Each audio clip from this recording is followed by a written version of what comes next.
Good evening. Good evening, Elder. How are you? Great and grateful. Hallelujah.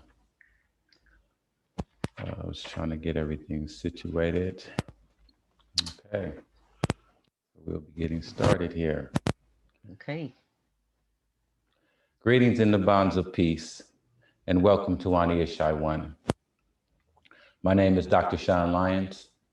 I am a forever student of the divine vision and revelation given to our founder, Dr. Henry Clifford Kinley, in the state of Ohio in the year 1951. Dr. Henry Clifford Kinley, excuse me one moment, please.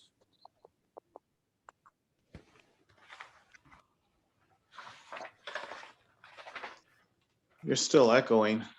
I am, okay. I was just trying to make sure that I got you signed in there. Didn't want to leave you out, okay? So let me re-get started back on where I was. And I do apologize. But it's good to have you with us this evening. Oh, good to be here. Yeah. Good evening. Okay. So once again, greetings and welcome to Ishi-1. My name is Dr. John Lyons. I'm a forever student of the divine vision and revelation given to Dr. Henry Clifford Kinley in the state of Ohio in the year 1931. Dr. Henry Clifford Kinley proved these facts on 3 ecclesiastical peace missions to every religious organization and school of the highest learning around the world from 1958 to 1976.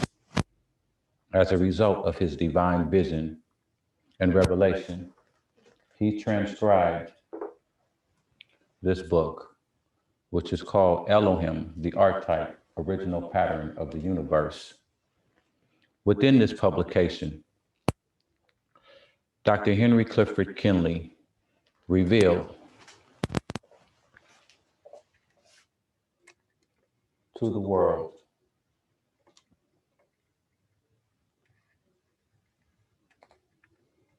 oops,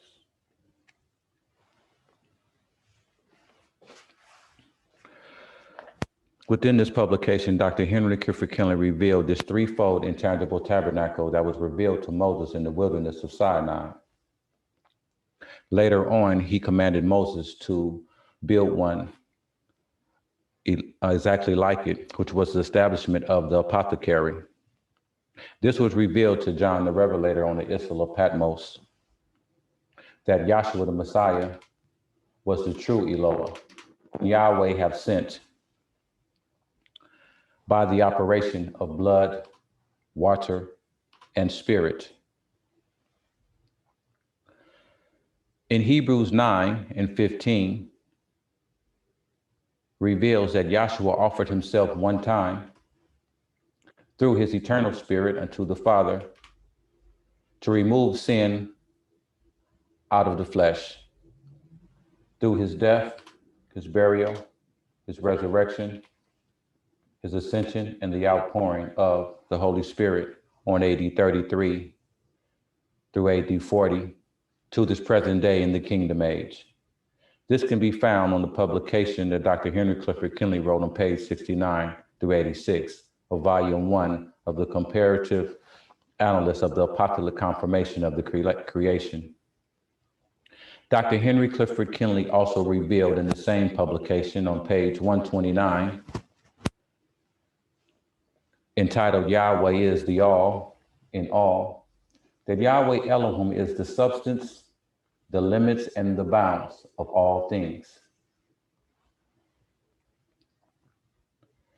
Dr. Henry Clifford Kinley gave us rules of engagement pertaining to his vision, that the manifestation will change, but the principle will remain the same. That being said, study to show thyself approved, a workman who needs not to be ashamed, rightly dividing the word of truth. And may the Holy Spirit, which is the Comforter, teach you all things. My aims and objectives are to help you find Yahshua, the Messiah, in your heart and in your mind. 1 Corinthians 15, 1 through 5. 1 Corinthians 6, 17 through 20. 2 Corinthians 3, 1 through 6. My second aim and objective is to show you how Yahweh wrote his laws in your inward parts. Jeremiah 31, 31. Hebrews 8, 10 through 13. My third aim and objective is to help you discern the sons of Elohim and the sons of the devil. 1 John, 3rd chapter, 1 John 4, 1 through 10. And my fourth aim and objective is to show you and prove to you that Yahshua is the true Eloah, whom Yahweh have sent. 1 John 5 and 20, John 17 and 3. At this particular time, we will have a prayer. We will have our scripture reading. We will have announcements. We will have our script ascertainment and perception and direction exam. We will have a speaker. We will end with the doxology, which is in Romans, the 16th chapter, verses 25 through 27. At this particular time, we will have a prayer given by Dr. Joyce Van Hook. Good evening, brethren. Good evening. Let us bow our hearts and minds in a moment of prayer. Heavenly Father Yahweh, we're most grateful that you've seen fit once again to bring us together to learn more of your divine purpose, pattern, and plan. And we ask that you incline our hearts and our minds and our ears to that which you have to teach us. And Father, as always, I ask that which you find in me that is not pleasing in your sight, that you will bring it to my attention and move it out of your way. In the name of your only begotten Son, Yahshua the Messiah, let us all say hallelujah. Hallelujah. Our scripture reading will be Deuteronomy, the 31st chapter.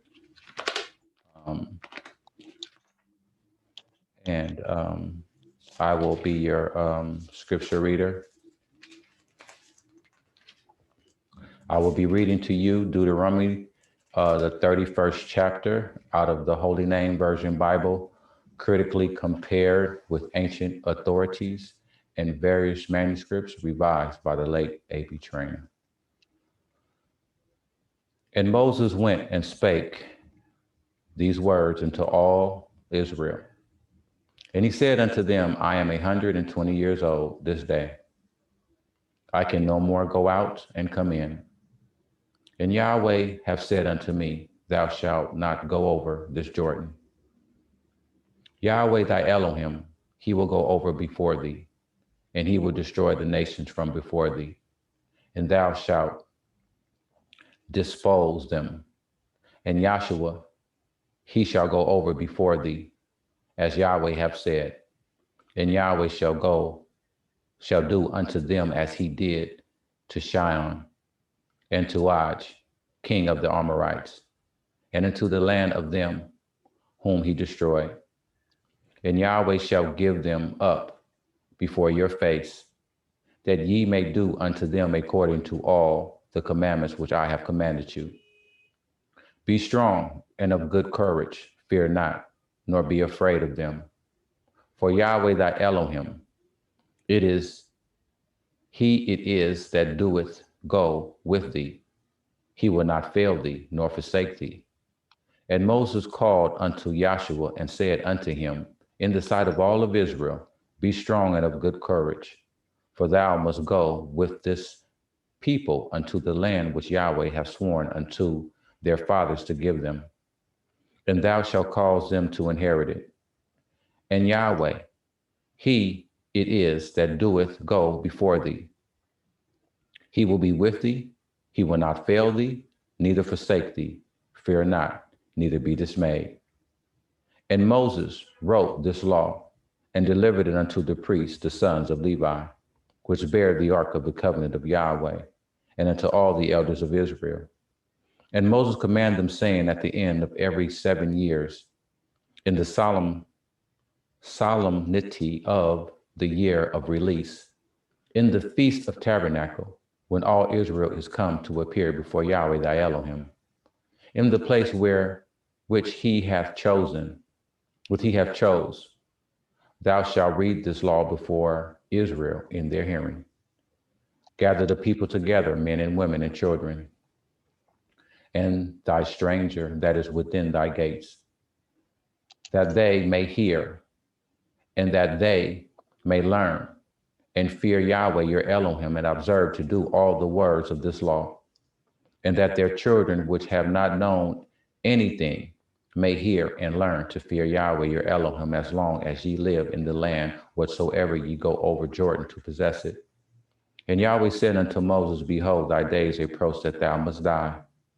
Call Yahshua and present yourselves in the meeting tent of the congregation, that I may give him a charge. And Moses and Yahshua went and presented themselves in the meeting tent of congregation. And Yahweh appeared in the tent in a pillar of a cloud, and the pillar of the cloud stood over the door of the tent. And Yahweh said unto Moses, behold, thou shalt sleep with thy fathers, and this people will rise up and go a whoring after the deities of the strangers of the land, whether they go to be among them, and will forsake me and break my covenant which I have made with them.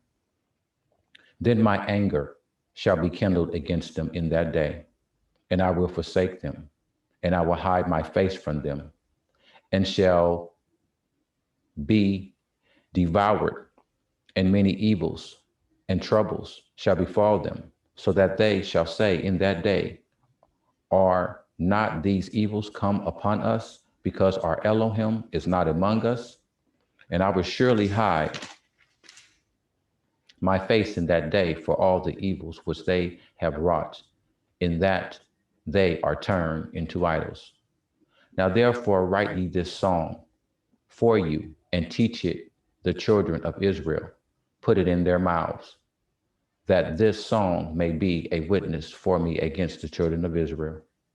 For when I shall have brought them into the land which I swear unto their fathers, that floweth with milk and honey, and they shall have eaten and filled themselves and waxen fat, then will they turn unto idols and serve them and provoke me and break my covenant. And it shall come to pass, when many evils and troubles are befallen them, that this song shall testify against them as a witness. For it shall not be forgotten out of the mouths of their seed. For I know their imaginations which they go about even now, before I have brought them into the land which I swear. Moses therefore wrote this song the same day and taught it the children of Israel. And he gave Joshua the son of Nun a charge and said, be strong and of good courage, for thou shalt bring the children of Israel into the land which I swear unto them, and I will be with thee. And it came to pass, when Moses had made an end of writing the words of this law in a book until they were finished, that Moses commanded the Levites which bears the ark of the covenant of Yahweh, saying, take this book of the law and put it in the side of the ark of the covenant of Yahweh your Elohim, that it may be there for a witness against thee. For I know thy rebellion and thy stiff neck. Behold, while I am yet alive with you this day, ye have been rebellious against Yahweh, and how much more after my death? Gather unto me all the elders of your tribes and your officers, that I may speak these words in their ears, and call heaven and earth to record against them.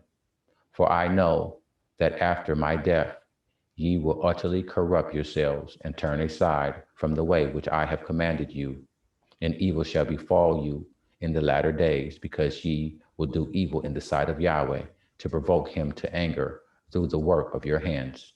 And Moses spake in the ears of all the congregation of Israel the words of this song until they were ended. I have read to you Deuteronomy, the 31st chapter. At this particular time, we will have our announcements. And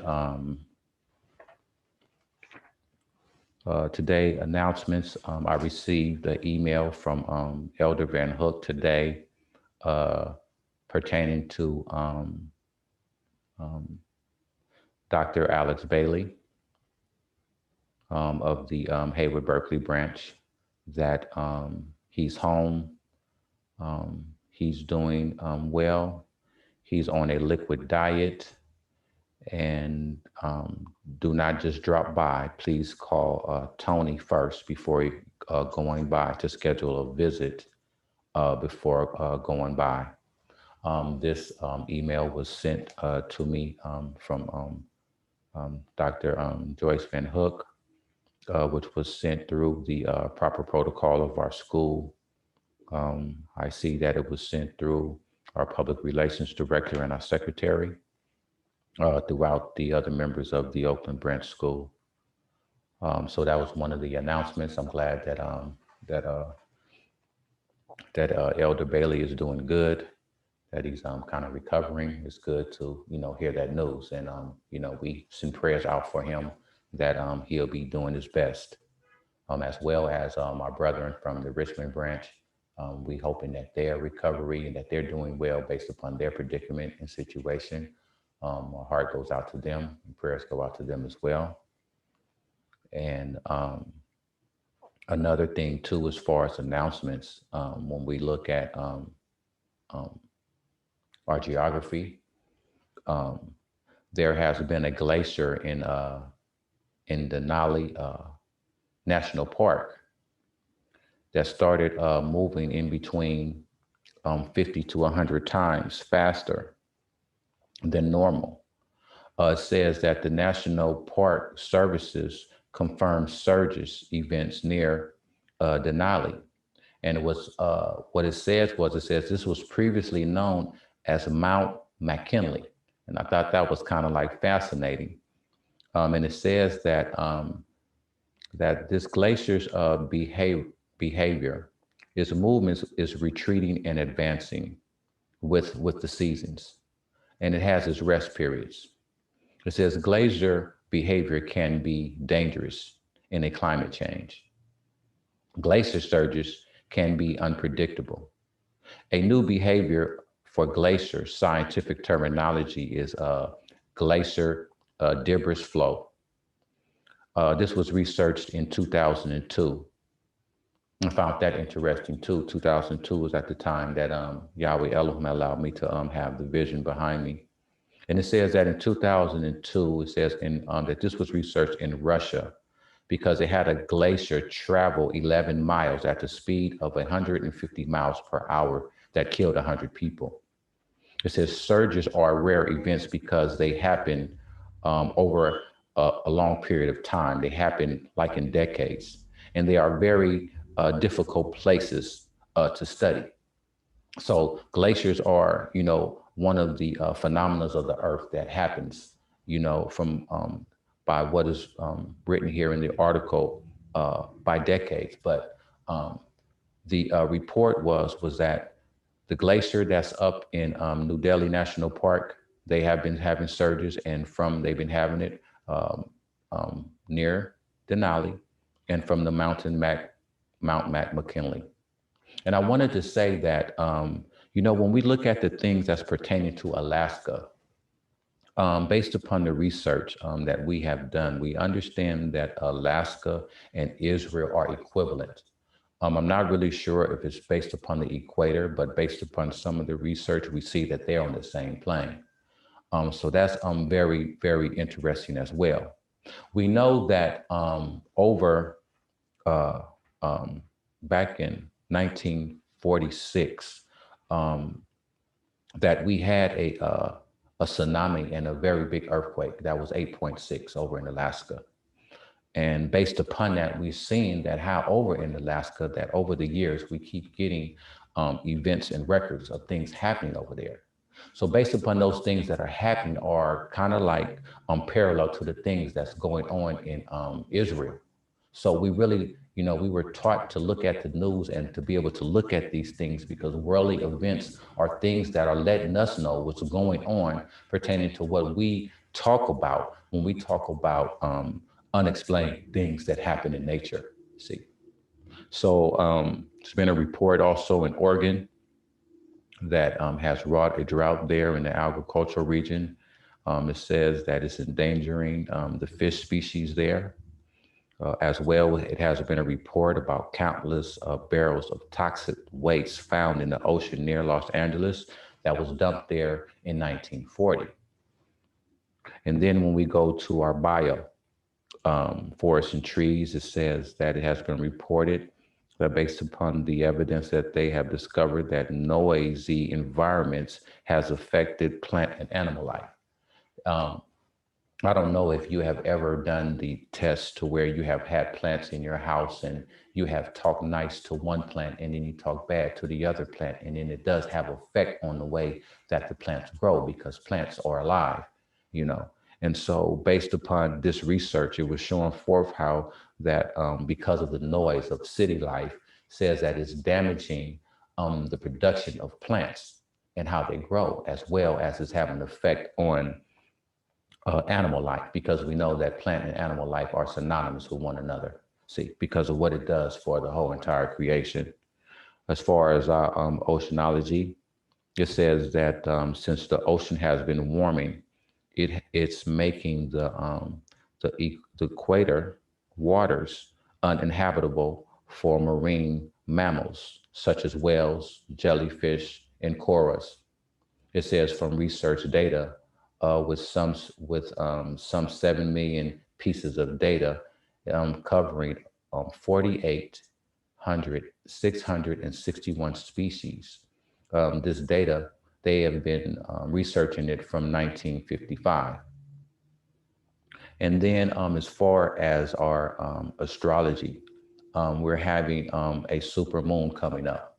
It says that a super pink moon emerges April 26, 2021 at 11:33 p.m. peak time of a luminescence.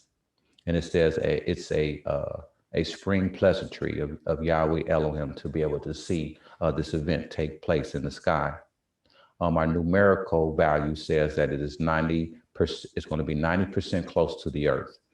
It's going to be 7% bright, and it's going to be 15% brighter than a regular moon.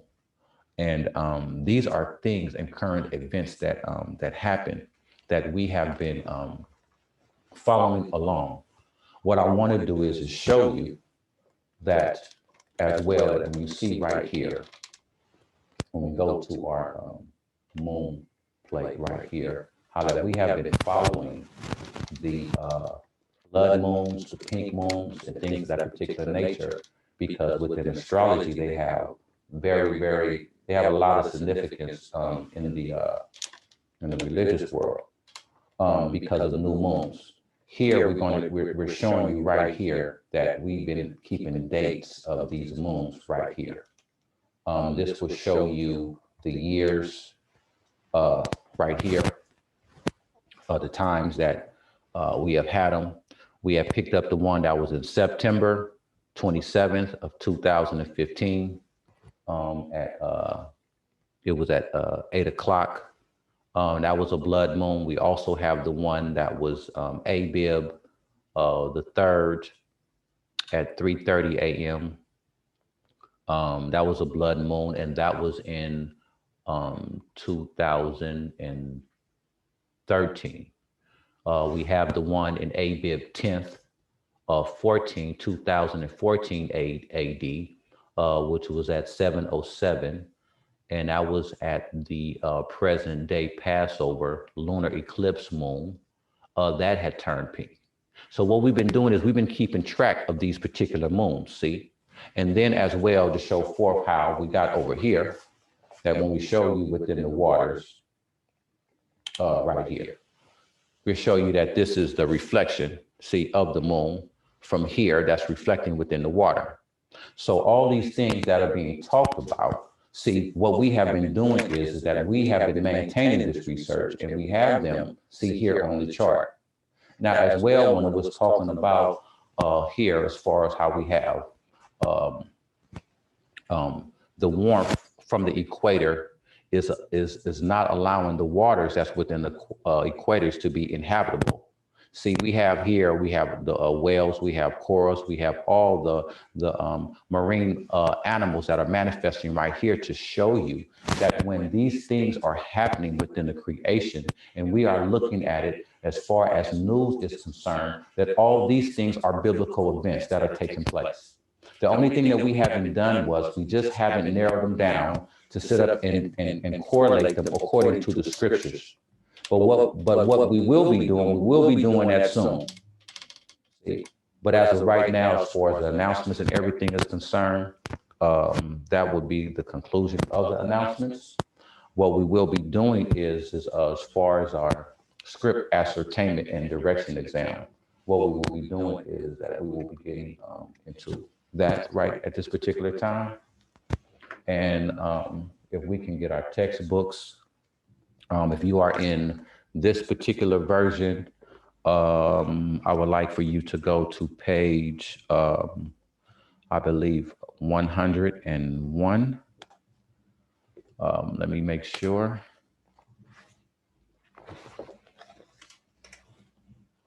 And if you are in this version, I would like for you to go to volume 4 and page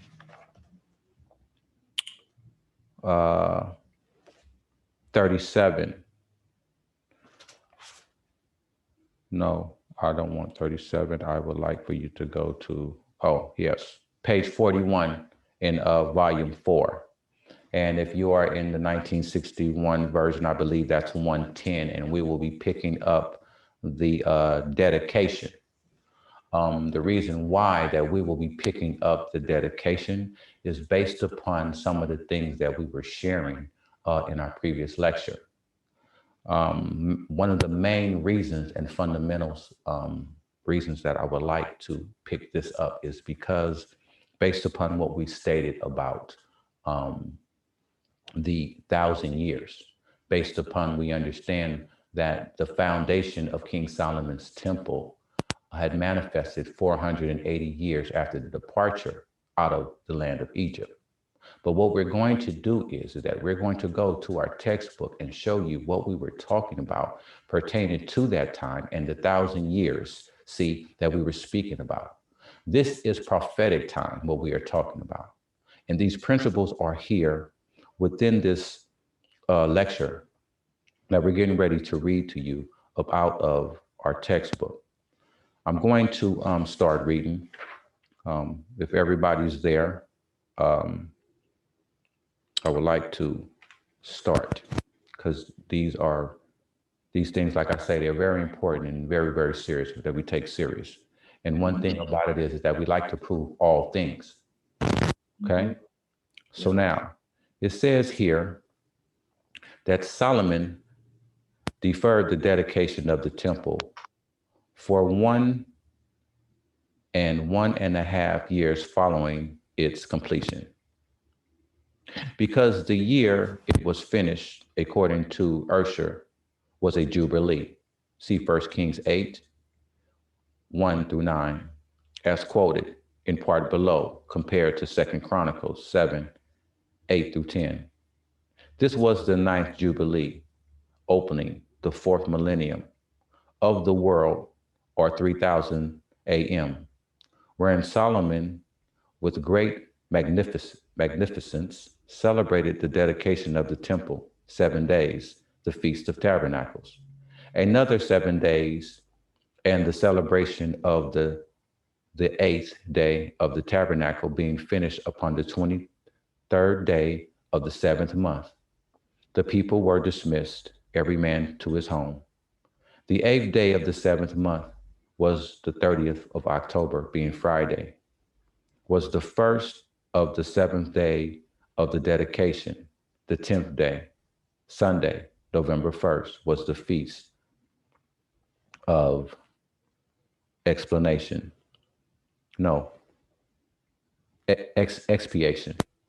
or atonement, held whereon, according to the Levitical law, the Jubilee was proclaimed by a sound of a trumpet, the 15th day, Friday. November 6th was the first day of the Feast of Tabernacles, the 22nd day. The 13th, or November, being also Friday, was the Feast of Tabernacles, which was always very solemnly kept. 2 Chronicles 7 through 9, Leviticus 23 through 36, John 7, 37. And the following November 14th, being our Saturday, when the Jews' Sabbath was ended, the people returned home. Now it says, the following chronology compares Solomon's temple to the body of Yahshua. It says 1491 BY, departure of Israel from Egypt. We sometimes use 1990 BY. It says 400, you subtract 476 years. I'm sorry, Doc. That's 1490 BY. 1490 BY, thank you. What did I say? 1990 BY. 19, oh, I'm so sorry. 1490, thank you for the correction. So we have we take away 476 years from 1491. It says time of the departure to beginning of Solomon's reign. And then that gives us Solomon began to reign in 1 Kings 2 and 2. And it says that you have 4 years, take away 4 years. It says Solomon's laid the foundation of the temple in the 4th year after he began to reign in 1 Kings 6 and 1. So that leaves us with 1011 BY. This is the 480th year after the departure of Israel from Egypt, when the foundation of Solomon's temple was laid. Take away 7 years and 6 months is the length of time Solomon's temple was in construction. 1 Kings 6:38. 1004 BY, 487 years Solomon's temple finished, but dedicated was deferred. 3 years, the number of years taken to move furniture of tabernacle and new furniture into temple and keep the feast. See also Yahshua after his baptism by John, choosing his disciples, and the 3rd year of his ministry.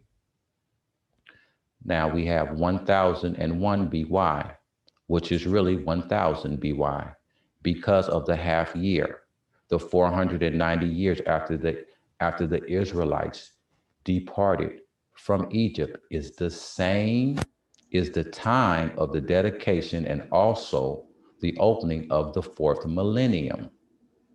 That's the 1,000 years that we were talking about. And it says 30 years, number of years Solomon's temple stood without molestation after the dedication. See also 30 years of age of Yahshua at the time of his baptism. It leaves you 971 BY. King of Shishak from Egypt invaded Jerusalem and spoiled the temple. 1 Kings 14 and 25. 2 Chronicles 12 and 2.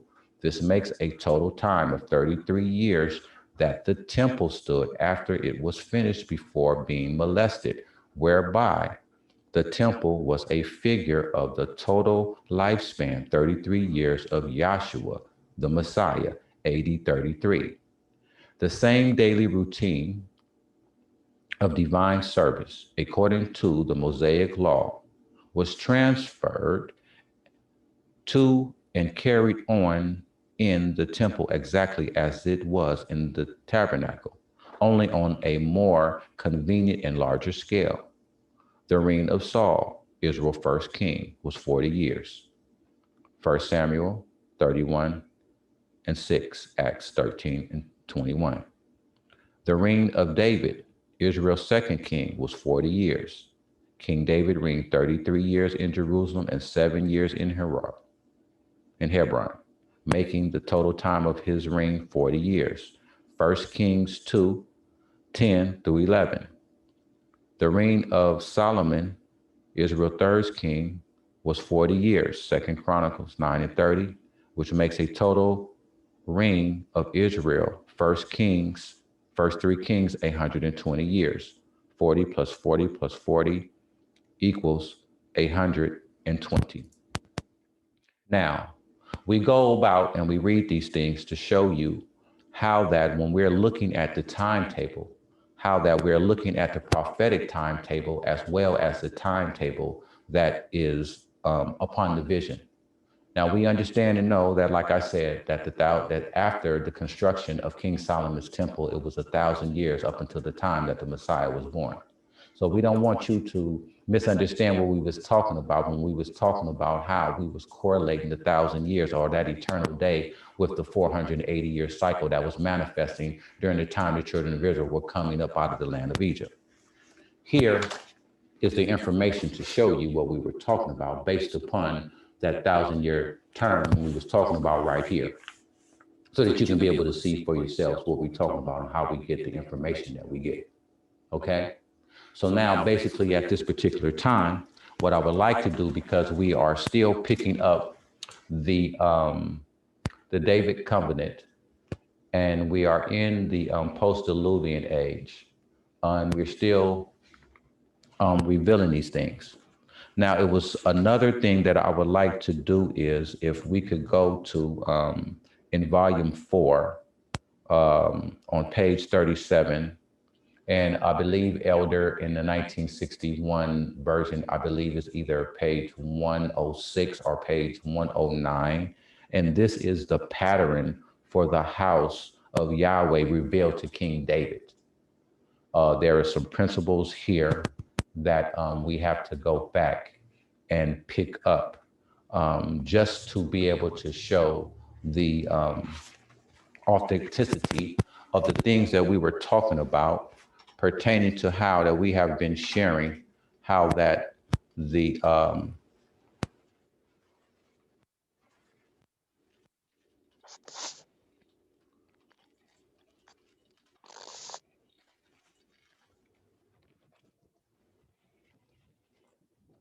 how that what we've been doing is just showing forth how that the things that have been manifesting within the creative age have been manifesting all the way down from the creative age into your antediluvian age, and how everything has been manifesting all the way down to your post-diluvian age. So we've been seeing how these principles here are manifesting here, and to show forth how they will be manifesting throughout the entire ages and dispensations. So what I'm going to do is that I'm going to go pick up the dedication. We just picked up the dedication of the temple. And so now what I would like to do is pick up the pattern for the house of Yahweh that was revealed to King David, because as it said within the dedication that was the second king of Israel. Now what we're doing is that we have to go back and show you the origin of these things, because when we go back and show you the origin of the things that we are revealing, we're showing forth how that the scriptures are overturning, but also revealing how the manifestation is changing, but keeping the same principle. See? And so while we're going through showing you these things, we want you to understand and see the continuity of the repetitiousness manifesting all the way from the creative age, all the way throughout time, because we're trying to show you how that the angelic creation took residence within the physical. So here within the 4th volume of our textbook, I'm on page 37, which is the pattern for the house of Yahweh revealed to King David. It reads as follows. It said, "Then David said, 'This is the house of Yahweh, and this is the altar of burnt offerings for Israel.'" 1 Chronicles 22:1 and Hebrews 12:22-24. It was here at this time and place that Yahweh gave King David the pattern for the temple, or for his Yahweh's house. 1 Chronicles 28:19.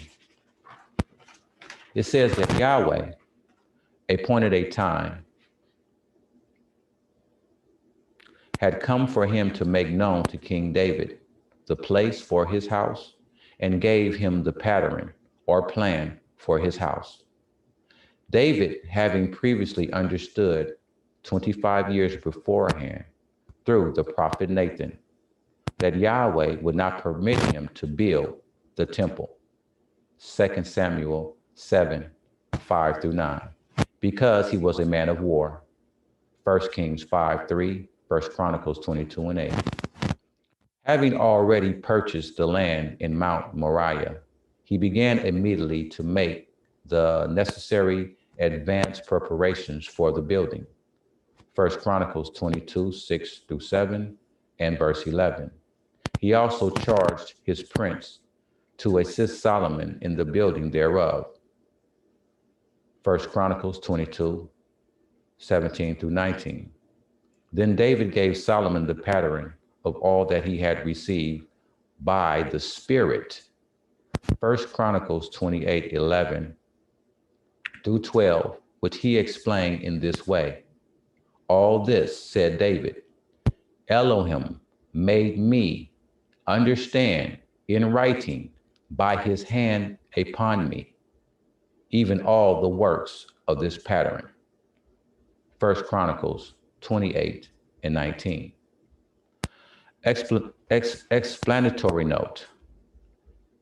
The Israelites, having reached Canaan land, or Palestine, their permanent earthly destination in the typical geographical migration pattern, finally placed the tabernacle on Mount Zion, where it stood for many years. 2 Chronicles 5 and 2. Yahweh, the great, eternal, and invisible Spirit King, an archetype of the universe, Genesis 2 and 4, Psalms 91 and 2, and Proverbs 8:25, whose throne is in the heavenly Jerusalem, Isaiah 66 and 1, Galatians 4 and 26, and Hebrew 12 and 22, Revelations 3 and 12, and Revelations 21, 2, and verse 10. Forbade David to even start to try to build him Yahweh a house according to his own enthusiastic desire and architectural imagination before the proper time and place and pattern was revealed to him. 1 Chronicles 17 chapter. But Elohim thereafter revealed to earthly King David by his spirit and drew his hand the pattern of the temple by his great spirit body upon the physical body of the earthly king of allegorical Jerusalem, and made the king understand in his mind all the works of operations of the eternal archetypal pattern or eternal spirit embodiment through his David physical anatomy, or through the structure and operation of his own physical body while he was in Mount Moriah.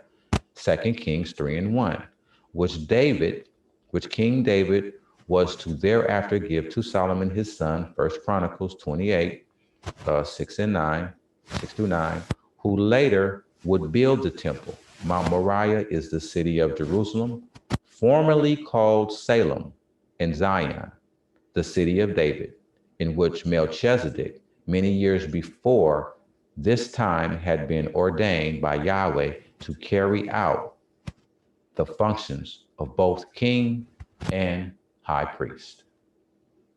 Now, we read all these things because we would like to show you, see, how that all these things are remanifesting themselves based upon everything of what we showed you before. Now, what we're going to do is that based on the things that were just spoken about King David, see, we're going to show you how that over and over again, how the scriptures remanifest themselves. Now, when we come to the chart that's being revealed, we shared with you the principles of how that here, that when you see Yahshua, how that it was changed to the manifestation of King Solomon at this particular time. Now, what we would like to share with you that wherever you see any man of Yahweh Elohim, see, either in this manifestation here, this manifestation here, this manifestation, see, anywhere on the chart, see, that the same principles are going to re-manifest themselves just like they manifested all the way back into the first man Adam, see? And so this is the reason why that we keep going back and showing you these same principles manifest over and over again because of the location of where these things are happening and manifesting. Now, the majority of these things that are happening within the greater, more perfect tabernacle, they are happening within the holy place and the most holy place. We shared with you based upon how that when the children of Israel had received their inheritance up here in Jerusalem, that was typical to a manifestation of the Garden of Eden. This is the reason why that we keep bringing forth these principles to you, because as well, the same principles that are manifesting by the individuals are who we understand to be the sons of Elohim that are manifesting within his book, see, is that they will continually to manifest the same principles within the same location.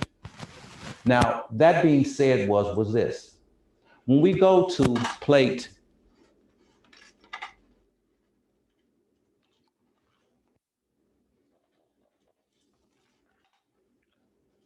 26, right here.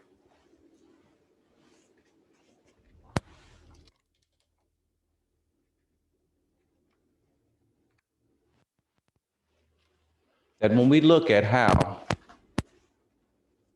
that we showed you how that when we get to plate 23, that was pertaining to Melchizedek, how that Melchizedek was a manifestation of how we went all the way back to show you principles of what Enoch had manifested. So now what happens is that here we're showing forth principles that how we went over that on this side, that we're showing you principles based upon the Levitical priesthood that was established right out here. So now what we're going to do is based upon everything that we're talking about, when we're showing you how that, when we're looking at this particular chart that's behind us, how that the people are manifesting the same principle. They're manifesting individuals with the Holy Spirit all the way through. Now, if you notice here on the 40 plate chart that when you get right here to the history plate, that after the history plate, it goes into the birth and conception of Yahshua the Messiah. And it's not giving you no pictorially illustration based upon the things that are happening within the prophets or within the kingship at this particular time. Now, the reason being is because that these same principles that we had just previously went over, see in the previous plates, and that's picking up the creative age, the antediluvian age, and the beginning of the post-diluvian age, that all the principles, they re-manifest over and over again. Now, let me show you what I mean when I say that. Now, here within the scriptures, it says that Yahweh Elohim allowed David to understand how to build the temple by Yahweh Elohim running his hand over his body or putting his body up against King David's body so that King David would be able to understand how to build the temple, see, and how to give this instruction, see, unto his son Solomon. Now, when you come right here, see, and this is plate number 12, and this is showing forth the division between male and female. Now, see here at this particular plate, it is showing forth how that the man Adam is going through a spiritual immersion, manifesting himself right here, okay? And he picked that up within the scriptures because we understand that the scripture says that Yahweh Elohim put the man to sleep. And after he put the man in the deep sleep, he took out a rib and a womb, and then that's how he created the woman that's manifesting right here. See? So now, we understand that that had took place, see, within the Garden of Eden. We understand that's principle to manifest right up here in heaven, okay? So now we have the children of Israel manifesting themselves right out here. And now it's picking up the first three kings. What we did was we ran the principles of the first three kings, see, based upon how we ran the same principle here with plate 4, 5, and 6. and showing forth the functions of this threefold intangible tabernacle pattern. So here, when we are showing forth the operation of what's manifesting here with Adam, is to show you based upon how Yahweh Elohim had gave King David, see the specifications of this particular temple. We have to go back and see these particular principles because Yahweh Elohim said that he ran his hand or he placed his body over the body of the king. So by the spirit entering into Adam, it is showing forth the same principle. Just how the principle of how that when Yahweh filled this house, the same way he filled this particular tabernacle in the wilderness of Sinai, and the same principle of how he had filled King Solomon's temple. So now what he's doing is he's going back and using the man principle as the man, and what he's doing is it says by the way that he had used his hand, it gave him specifications of this. This is taking this all the way back in time. So now what happens is that we look at the things that happened with King Solomon. And we have to understand the same principles that manifested with Enoch, how we prove Enoch to be Yahweh Elohim's son. So now this is manifesting the same things, how we show forth the spiritual manifestations. They are taking a physical manifestation up here within Canaan's land. So now what we're having is now that we have a physical manifestation, see, of King Solomon, which was David's physical son. Now Yahweh is the covenant that Yahweh established with David was that Solomon is no longer David's son, but now Solomon is Yahweh's son. Because it's going back to show you, in essence, how that when we look at the scriptures, when it says that Joseph was supposed to be the father of Yahshua. Now we're showing you how that when Yahweh is making a proclamation, see, or he is making a covenant, how that whatever Yahweh Elohim says at that particular time, see, is showing forth how that is going to be a repetitiousness throughout his purpose. So now he has the man Solomon as his son, just like in how we understand how Yahshua the Messiah is the son of Yahweh. Just how we understand how we went back to see how Enoch was supposed to be Jared's son. See, this is going back to show you now how that we have a physical king, and now that his son is Solomon, and now that this is Yahweh's son. Just how we understand how when Yahshua the Messiah was baptized within the river Jordan, he said that this is my beloved son in whom I'm well pleased.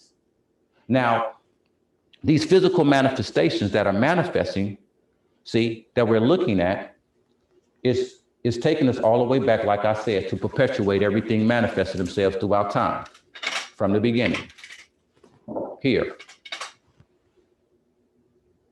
And so what I did was as well, I went to the dictionary, the Bible dictionary, to Smith's Bible dictionary. And I wanted to see what the meaning of David meant. And the definition of David was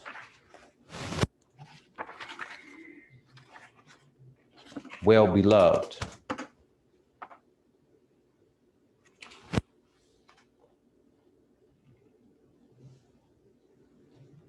And it says that Solomon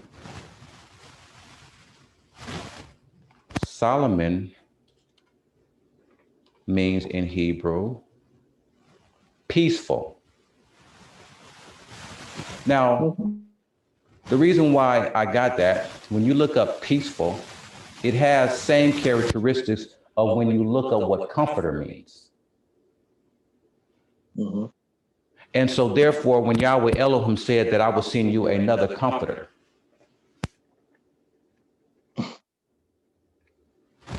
which is the Holy Spirit, that Yahweh will send in my name. Now, these principles that we're picking up, like I said, is pertaining to Yahweh Elohim's son. That's manifestation of Yahshua the Messiah. Now, when I came right here, I was trying to sit up and show you when we was looking at this particular plate, this is a manifestation of Adam, but is also a manifestation of fathership. So now when we look at this particular plate right here, and when we see how we have the most holy place the holy place and the court round about. This is also a manifestation of how Yahweh was showing forth what was manifesting within the man. And then when we're looking at how that the manifestation is 1, 2, 3, just like the tabernacle pattern, this is showing forth how Yahweh Elohim have revealed to David how to build this temple, how we're looking at what's manifesting within the man. So everything that we are looking at that is manifesting right here, we understand that we can run these same principles that are manifesting with Adam with the King David. Manifesting up here in Jerusalem. Now, as before, when I was sitting up sharing with you how that when we look at the manifestation here, see, that's manifesting with Judas and Joshua. It's the same principles of when we take it all the way back to Cain and Abel. These principles are manifesting themselves over and over and over again throughout time. So when we're looking at what we're looking at right now, and the multi-principles that are manifesting here on this particular chart, all we do is go back to see how that they originated from the beginning. And we took all these principles back from the creative age. Now, when we up here and we looking at these things, see, and we're looking at how Israel is remanifesting the same sins that they had manifested in the holy place and the things that happened with Moses. And we get these scriptures to bring these things out. Give me one moment.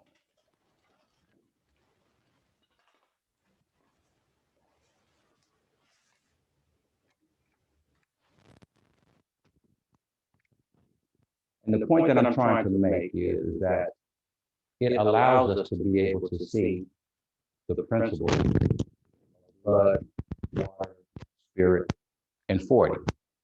Let me show you what I mean. Now, you remember when we were talking about how that when Elijah was up here and right after he had slayed the 450s of Baal, it said that that he went to Ahab and he said that he told him to hurry up and get upon his chariot because it was getting ready to rain. Okay? And I said that Elijah was manifesting principles as the archangel Michael. Now, what I'm trying to show you was that when that water fell, that was a principle of water up here in the most holy place. It says David was a man of war, and then it showed forth how that Solomon has sacrificed offerings and sacrifices that could not be numbered. Okay, and so that was a blood principle.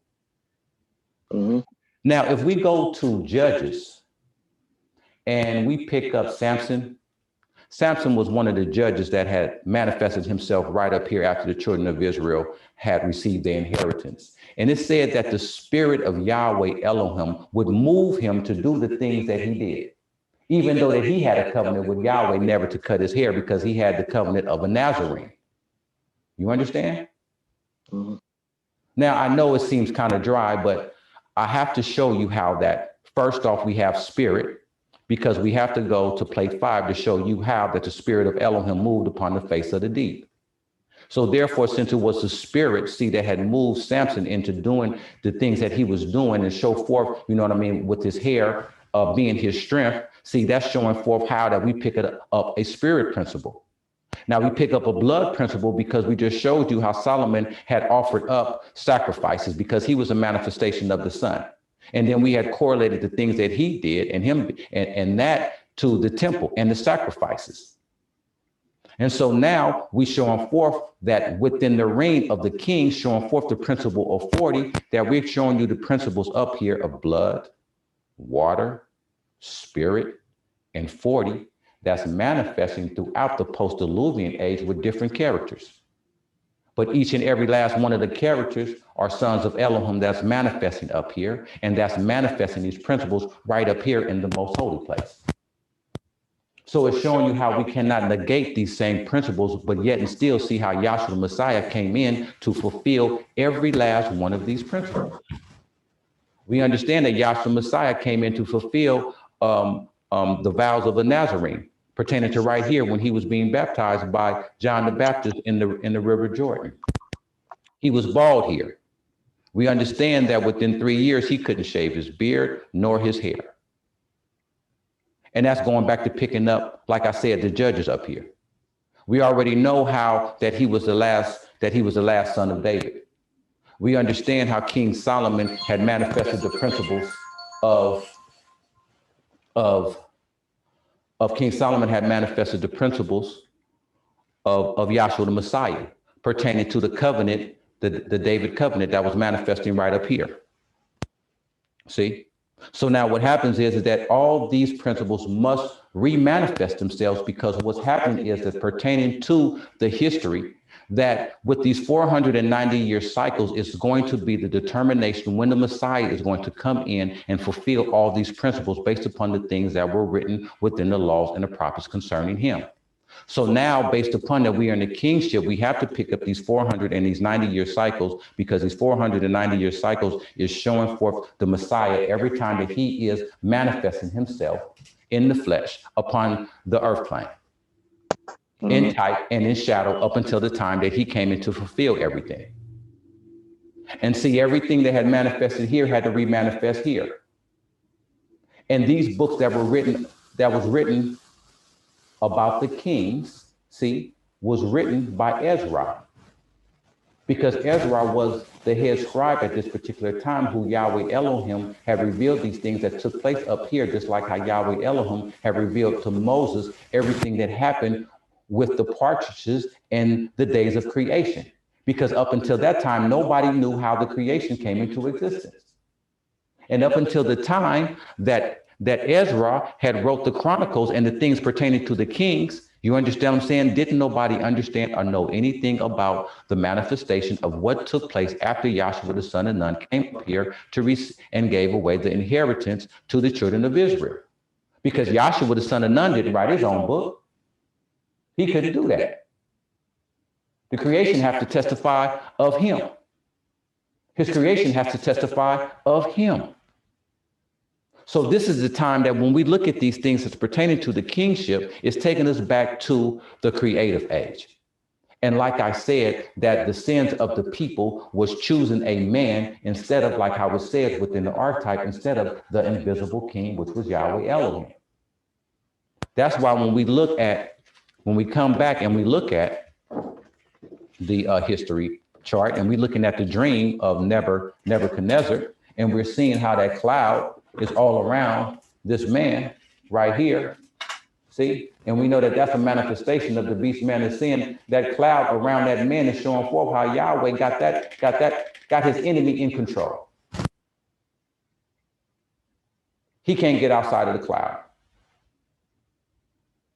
And this is just to show forth how, like the saying says that Satan is Yahweh Elohim's enemy. This is to show you that right there, that he can't do nothing. See, he's up under Yahweh Elohim's auspices. So all these things that are manifesting right here, see, that's within the kingship, that's leading us up into the things that's getting ready to manifest with the Messiah. You notice that everything that's getting ready to manifest right over here with the Messiah is everything that is getting ready to manifest pertaining to the law and the Levitical priesthood. The 490-year cycles is showing you about the prophecy that's manifesting right down here below. So this is why when we get into the 490 years cycles, it's showing forth the prophecy of everything that the Messiah had came in to fulfill. That was the things that was up under the law pertaining to the Levitical priesthood and the prophets. But what we're doing right now is going back within the scriptures and showing forth how everything must overturn pertaining to, like I said, the first kings of Israel. Because now we're within the kingship.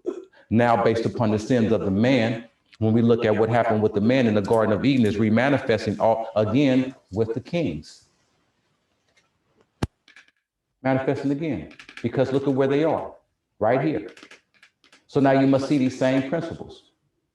Now we're looking at the same principles, just like with when we look at Father Abraham. And then we look at some of the principles that happened with Father Abraham, and then we look at some of the things that happened with David. And we can correlate some of the principles with Abraham with David. We can correlate some of the principles with Father Abraham with King Solomon.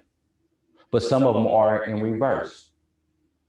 What do I mean by that? It says that after King Solomon had built this temple, it says that King Solomon had many wives. And he didn't have wives of the children of Israel. He had wives of the nations. And one thing, what his downfall was after he had started to build temples and places for his wives' deities up here in Jerusalem after establishing this temple. And he knew better than doing that. But see, to make a long story short is just to show forth the overturning of the scriptures. So when we look at these things that are taking place, that we can understand what is going on pertaining to how this vision is structured. Because then I would ask you, how come that we don't have pictures showing forth what manifested with the prophets when they were within servitude? Because all of them were remanifestations of Yahshua the Messiah. And we must look at these essential principles to see what had manifested with the sons of Yahweh Elohim. Now, right at this particular time, I would like to go pick up over there in 2 Samuel, the 28th chapter. And I would like to start, believe that was I would like to start at verse 10.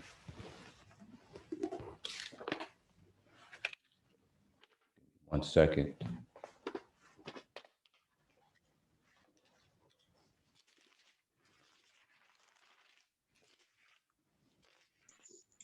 Second Samuel. And it reads, verse, I'm gonna start at verse 9.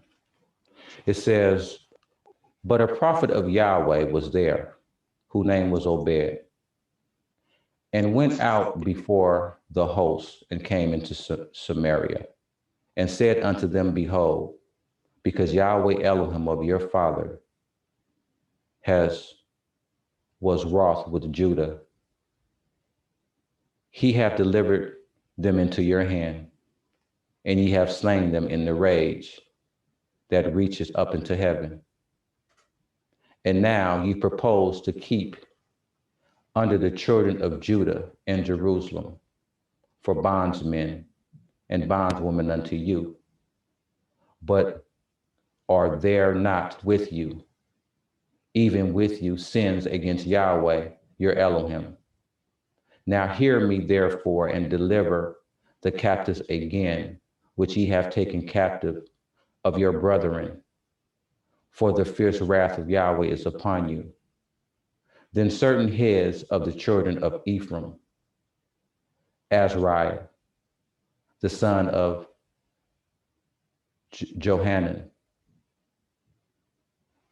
Berechiah, the son of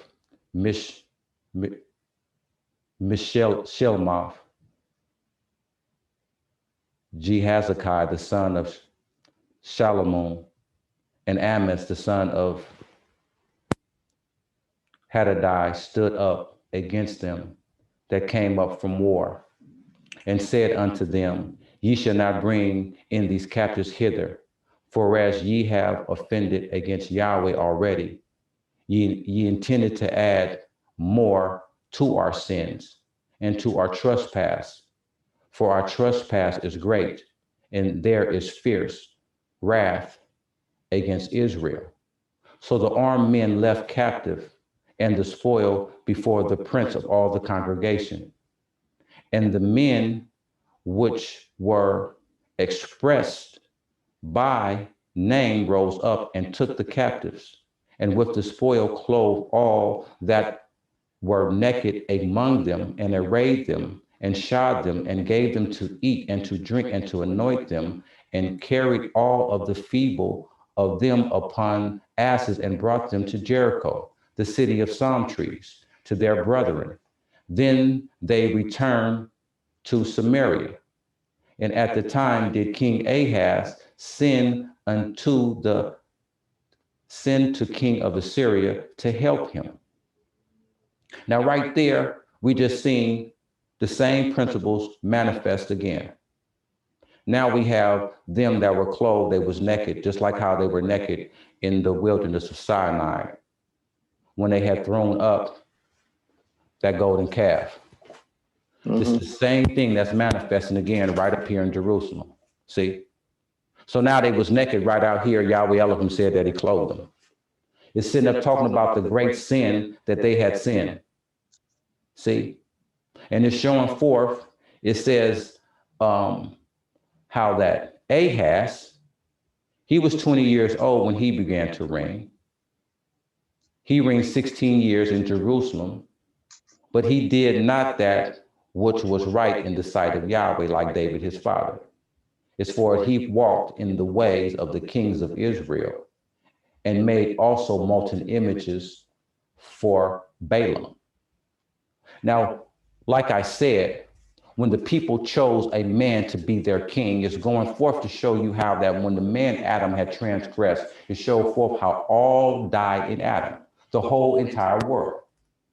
So now every time that a king had transgressed against Yahweh Elohim punished not only the king, but he punished all of the people because the king was over all of the people. So the reason why I'm going over these things, and I'm showing you how that the transgression of the people with every king, you understand, so not every king, but when it was showing forth how we were going over the kingship up here, the disobedience of the kings.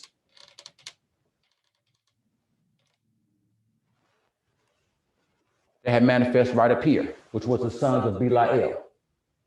Okay?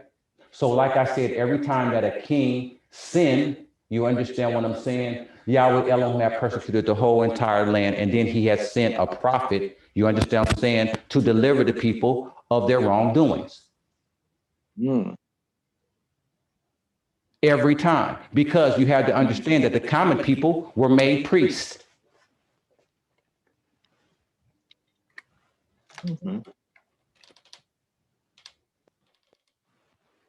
So this is why I was saying to you that when we were going over the scriptures and show forth how the dedication and everything of this particular temple and everything are the land of Yahweh.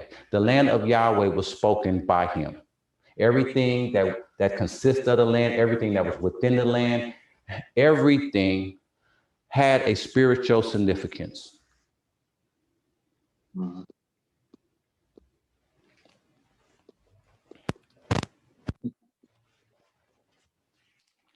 So now, what I would like to do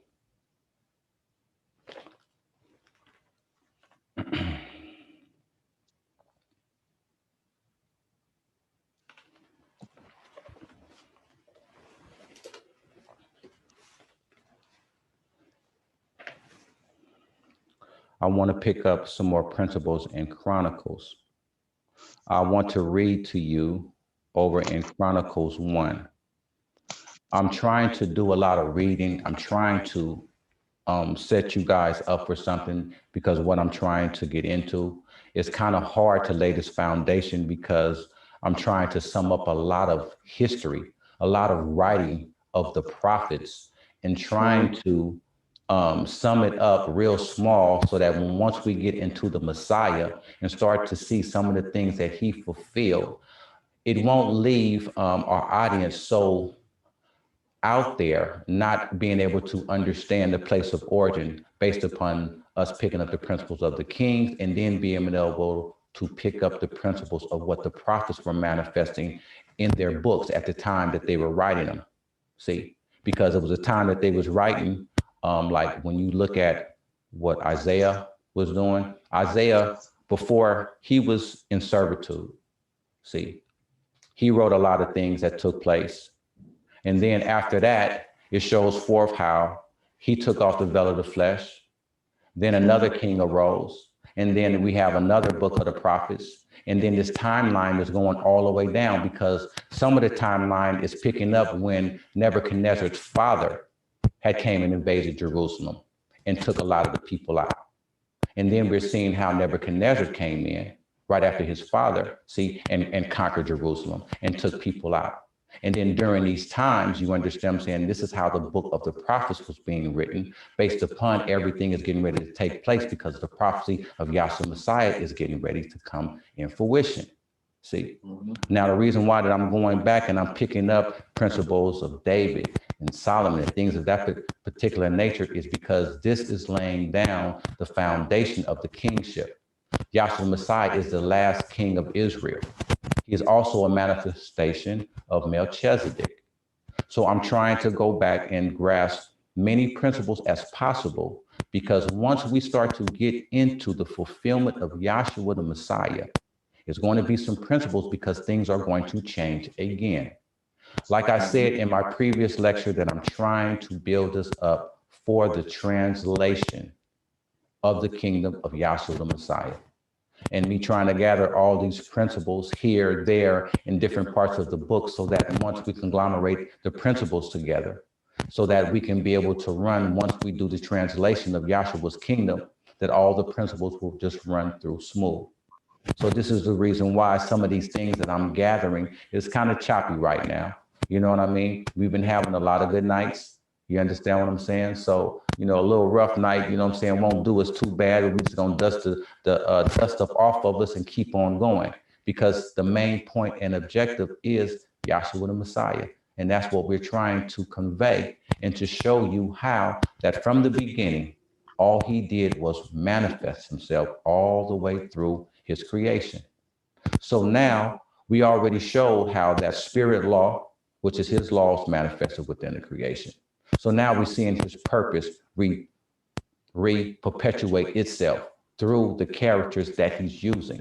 You understand what I'm saying? And each and every one of them has to manifest the same thing. Doc, I have to leave at 8:30. So Okay. Okay. Okay, Elder.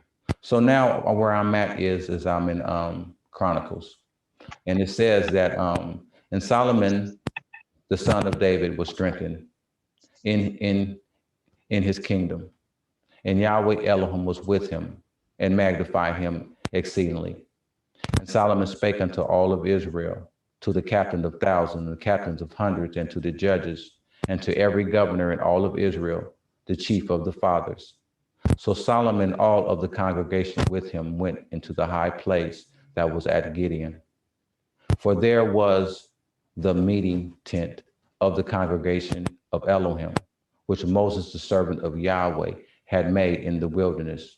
But the ark of Elohim had David brought up from Kirjath Jearim to the place which David had prepared for it, for he had pitched a tent for it at Jerusalem. Moreover, the brazen altar that Bezaleel, the son of Uriah, the son of Hur, had made, he put before the tabernacle of Yahweh, and Solomon and the congregation sought unto it.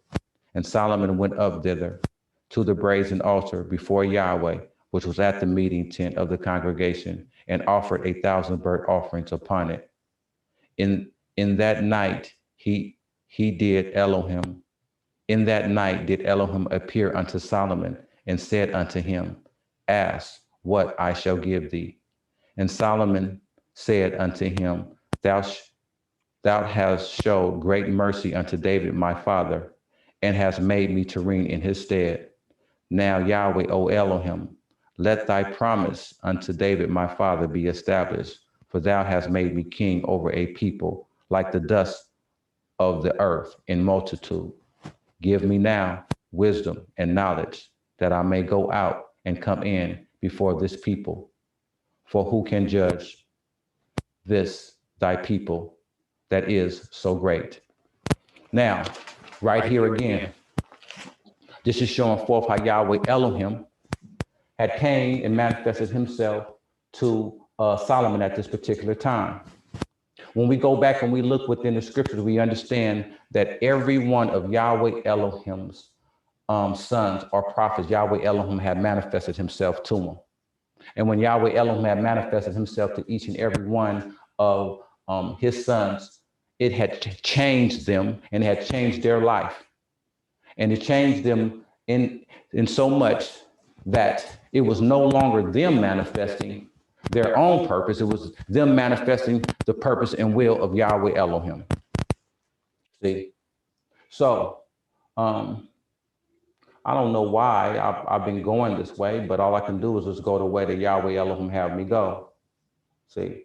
And basically all he really wanted me to reveal was basically all the characters, see, that are playing the parts or remanifesting, you know what I'm saying, the same thing that he manifested from within the beginning. Every prophet played the same part. Every time that he manifested himself, it's always something related up into the scriptures to where you can see him manifesting himself and his purpose throughout time. And so I had to go here this way is because I have a lot of explaining to do, as I said, when I start to go into the fulfillment of Yahshua and the translation of his kingdom. Because like I said, that's when our ascertainment examination is really going to be applied based upon how we just been going into the fundamental principles. Because see where we have the law pertaining to spirit law, when we get to the translation, we don't have this. See? And what I mean by that, how it has the division between the first and second heaven, the division between spirit and matter, the division between light and darkness, the division between evening and morning. We don't have these principles once we get into the translation of Yahshua's kingdom. See? And I know you're saying, well, I hear what you're saying, but I'm going to do is I'm going to give you an example of what I'm talking about right here.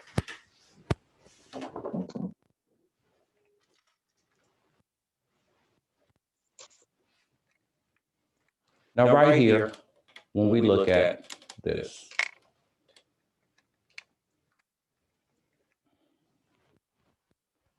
you see this right here where it says blood, it says water and blood, water and blood. Mm-hmm. Do you know what that means?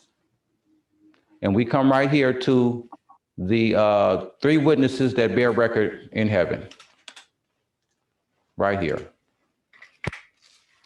Now, I want to ask you, do you know what this means? Hold on, let me get it for you like this so you can see what I'm talking about.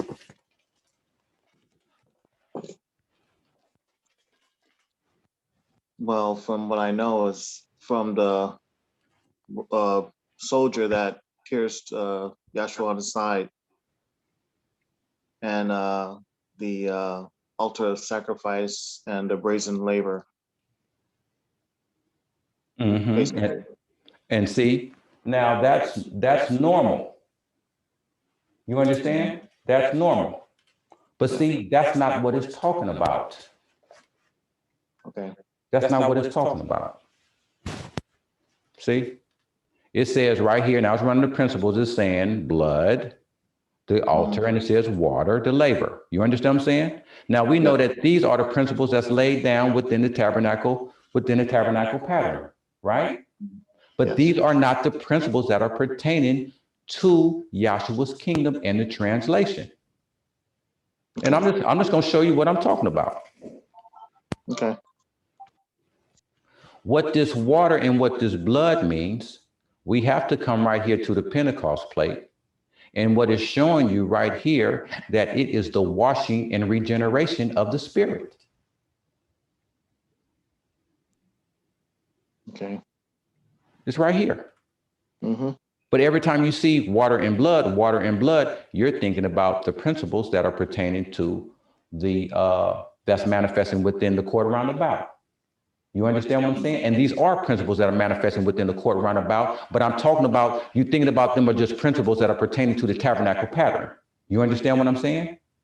They are, but we have to understand who the true pattern is and what it's talking about. And Yahshua is the true pattern. Because we have to understand what this is manifesting right here, of him being the true sanctum of sanctoriums. You understand what I'm saying? Right. Yeah. So what I'm trying to do is that when we're getting these bells and these pomegranates, you understand what I'm saying? And then we're getting the tribes that are manifesting right out here. you got to understand that along with this, that this high priest had on a crown that says holiness unto Yahweh. You understand what I'm saying? So it's just really kind of hard for me to grasp the majority of the principles of the kingship. You understand what I'm saying? That's applied pertaining to Yahshua being the sanctum of sanctoriums, because he's just not only fulfilling what manifested with men. He's manifesting, like I said, the animal kingdom, the bird kingdom. He's manifesting physical structures like the tabernacle pattern, the temple, the Noah's Ark, all these particular things. You understand what I'm saying? And each age from the creative age to the antediluvian age to the post-diluvian age are different manifestations. You see what I'm saying? But have the same principle. And so you're also picking up the time of persecution. Yes, that as well, because we understand what happened when Adam and Eve came up out of the garden. You understand what I'm saying? And then when they began to bear children, and then the persecution and everything that went on in the first age, when we was talking about how the apostasy was established by Cain and his seed Enoch. You understand what I'm saying? So that was a kingdom within itself, and things had manifested right there.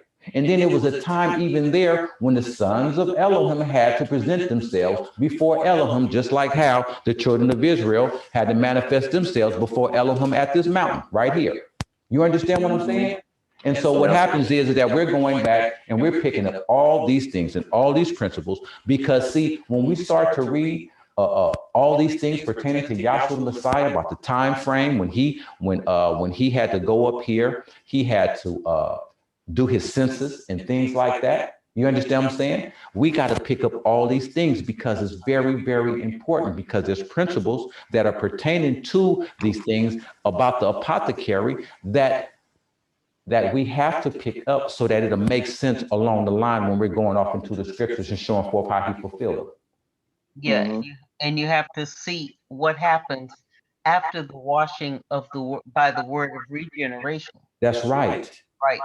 That's right, because see, after the washing and regeneration of the word, what you have to understand is that it doesn't like wipe it clean, but you have to see that Yahshua being the author and finisher of our faith. When you're looking at the washing and regeneration, you understand what I'm saying, comes in. Now Yahshua Messiah becomes the author. You understand what I'm saying? And the finisher. Just like how you're saying he showed his acts unto Moses and his ways unto the children of Israel.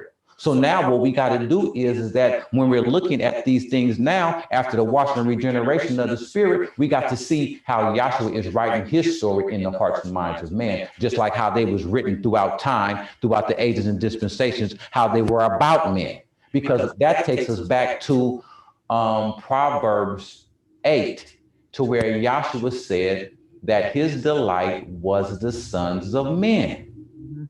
See? Yeah.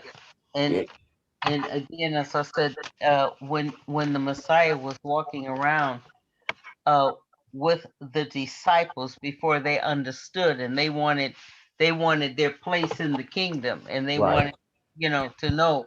He said, like, in other words, you have no idea what you're going to have to go through, what is entailed in this. That's right. And this is what we're seeing, see. What is going to be entailed after the washing of the word. That's right. And like, in other words, there's going to be the persecution that follows that power that they have received from on high. That is what we're looking at. Right. What they're going to have to endure. And this is where this endurance comes in as well. Right. That's right. I mean, because it's a whole lot. I mean, not so much as the endurance, but I mean, when you look at how the children of Israel went through what they went through, I mean, Yahweh told them, he says, I'm going to turn my face from them.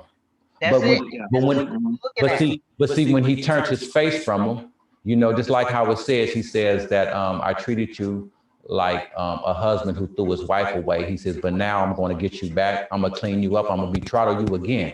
You understand what I'm saying? So now we got to see how the children of Israel, see, as a whole, is taking the manifestation almost like the woman Eve. You understand what I'm saying? Because now she's being treated bad because of her transgression. Now she's up under another man, which are the kingdoms, you see what I'm saying, of the earth at this particular time. You don't see it directly after the transgression. You see the third and fourth generation down. You're Right. so that is what forces you to go back to see where that came about. So Right. yes, and clearly what you're talking about. Yeah. Right, because just like over there where we was reading over in Deuteronomy pertaining to what happened when Yahweh revealed that to Moses. Remember when he took Moses up into the mount, he says, remember, he says, I visit the iniquity of the third and fourth generations of man. Exactly. See? And this is where we're seeing that. Right. Made manifest. Yes. And so, and it's kind of hard because, you know, you're trying to explain this to somebody that might not understand how that book is written.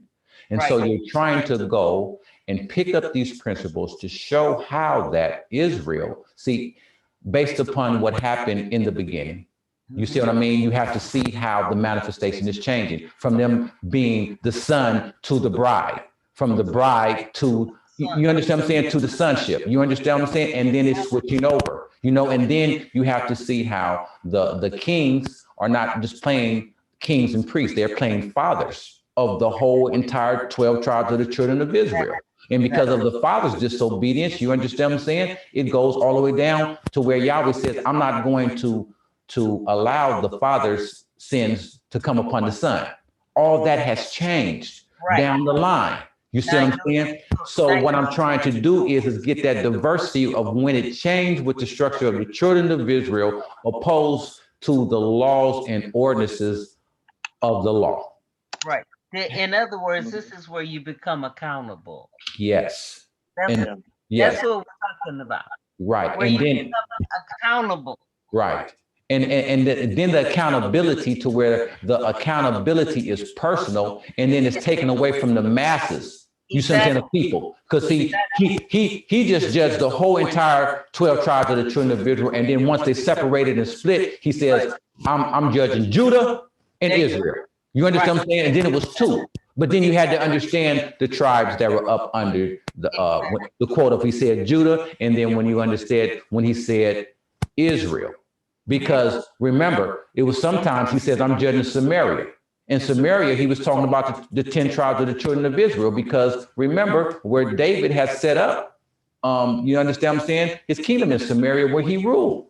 See? So, I mean, this is the technical part right here. I'm going to work on it. I do apologize for it. Like I said, it being choppy. But this is the kind of the hard part, because like I said, the fun part is over because we ran out of pictures. Now it's all about you having an understanding of what was read, or what was being read in those books, based upon the time that's coming all the way down through those 490-year cycles, and then the changing. Because you got to understand what happened in one 490-year cycle didn't happen in the other 490-year cycle. That's where we have to go up and pick up our ages and dispensations chart. Right. There to understand the prophetic. Right. And that's what it is, that prophetic sequence and that prophetic time that the Messiah is coming in with the things that are happening within the 490-year cycles, which throws the individual off pertaining to how the purpose is running. Exactly. See, from the creative age all the way down. And so this is where we at. That's why I said that when we're picking up, you know, the David covenant and then the law being fulfilled, that's the time. Remember, like you said in the archetype, that the children of Israel coming up out of the land of Egypt is the beginning of the 4th millennium. So since that's the beginning of the 4th millennium, that's that 1,000-year period, or that millennium period, to where we understand that's manifesting within the 4th dispensation in the 3rd age. You understand that the Messiah is going to come in at the ending part of that millennium. See? And I got to run, but I will, Yahweh willing, I'll see you Friday night. Okay, Elder, thank you. And we appreciate you. Thank you. See?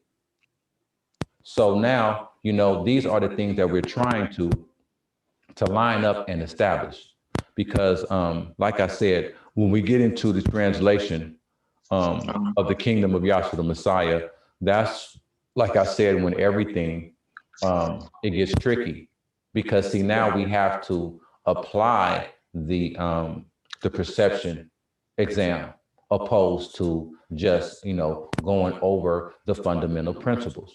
Because see, like I was sitting up sharing, when you look at this right here, and I asked you what I had asked you, see, and then we look at these principles.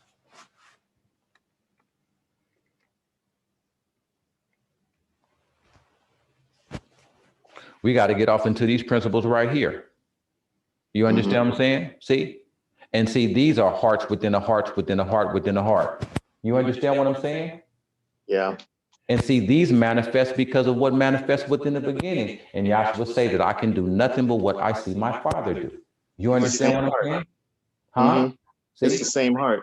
Yeah, it's the same heart. You understand what I'm saying? But you have to understand how that the hearts, you understand what I'm saying? They have the manifestation has changed, and it keeps the same principle, but you got to see how the manifestation changed.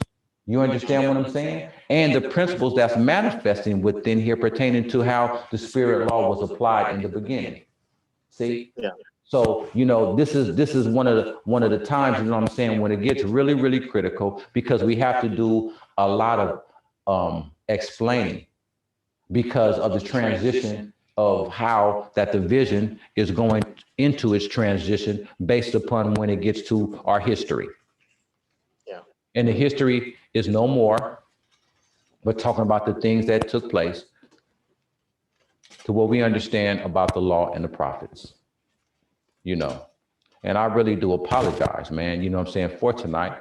But, this, like I said, this is one of those things. This is very, very hard to explain because, see, this is a lot of history that takes place up in here, man. A whole lot, man. You know what I'm saying? So this is tightly packed together. Yes, it is, man. It is. It's almost, it's like this right here. I can give you a prime example of what I'm talking about. Interwoven, and you're trying to unravel you see it. This? You see this right here? That Melchizedek plate right there? Yeah. You see how small it is?